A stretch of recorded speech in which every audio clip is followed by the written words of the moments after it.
حضرت مولا علی شیر خدا نے امام حسن سے کہا تھا بیٹا 3 لوگوں سے مشورہ نہ کبھی کرنا۔ ہمارے مشیر ہوتے ہیں اور ہمارے مشیر وہ ہوتے ہیں جو اکثر ہماری تعریف کریں۔ آپ کا اصل دوست وہ ہوتا ہے جو آپ کو ذرا تنقیدی نظر سے دیکھے۔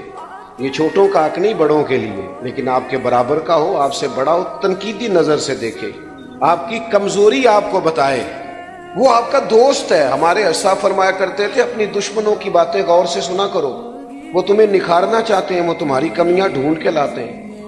ہم خوشامدیوں کے چنگل میں رہتے ہیں کہ شیخ سعدی فرماتے ہیں لکڑی کو گھن کھا جاتی ہے اور بڑے لوگوں کو خوشامد کھا جاتی ہے۔ ہمارے ملک میں بھلا وزیر کون بنتا ہے جو ذرا اچھا خوشامدی ہو، پارٹی کے صدر کی اچھی پہلے وہ کرے خوشامد، پھر ٹکٹ ملے گی، پھر وزارت ملے گی۔ پیروں کے ارد گرد زیادہ تر کون ہوتے ہیں؟ نعرے ذرا چنگے لان، تعریفیں ذرا اچھی کریں۔